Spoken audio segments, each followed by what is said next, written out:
Hello and welcome to Teachings in Education, Multicultural Education, teaching to diverse students for equality.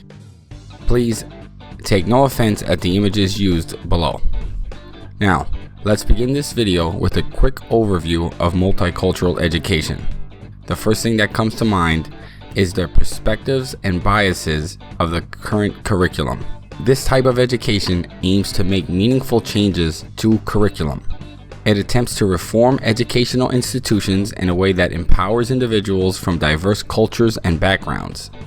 The data is out there. Achievement gaps exist throughout various cultural groups. A multicultural education should highlight cultural diversity and ethnic backgrounds.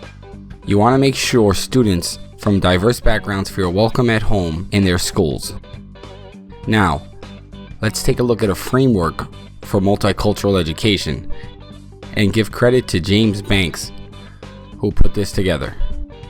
His first dimension of the framework is content integration.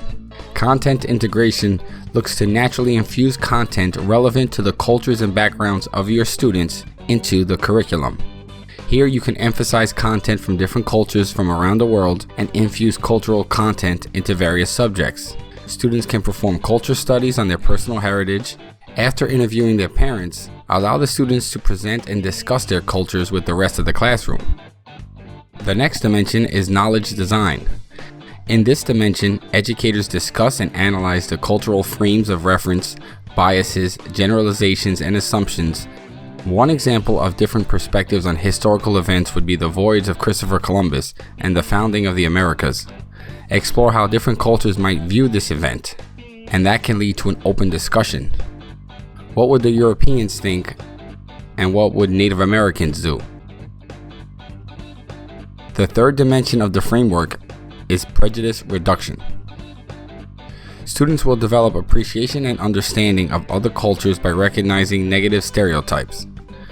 Banks urges teachers to create full lessons and units devoted to exposing prejudice and working towards ways to reduce prejudice in the world. Give examples of misconceptions about different cultural groups. Be sure to offer positive examples of accomplishments of each culture. And on to the last dimension, equity pedagogy. Here you should see teachers planning their lessons using various instructional strategies that are beneficial to diverse cultures. Teachers should vary their presentations and activities. Insert kinesthetic learning activities. Teachers can also vary their assessment by incorporating performance-based assessments. It doesn't have to be traditional standardized tests that most teachers force onto their students. Allow for presentations as well. For the remainder of the video, we'll focus on multicultural curriculum reform approaches. Also credit to James Banks. Now, there are 4 types of approaches. The first one being the contributions approach.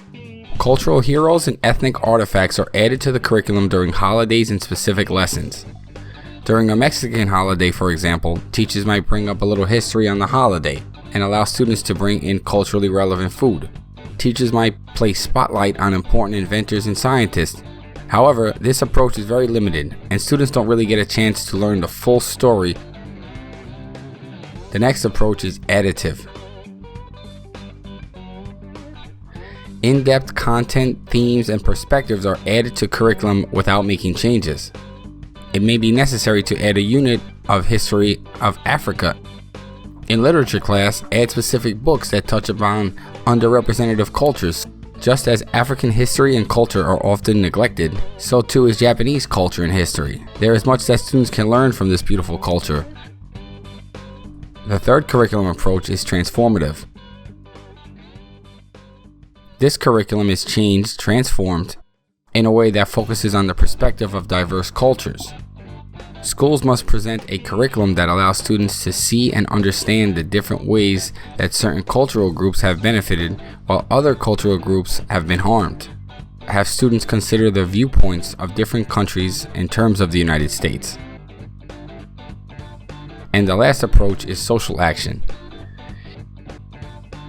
Here, the curriculum allows for students to recognize vital social issues and take action to solve these issues. Have students study specific examples of bigotry and discrimination. From there, students can cooperatively work to identify prejudice within their personal lives and the school system. Students should then search for relevant data related to social issues that they're looking to take on in their lives. Allow for students to have productive, open discussions.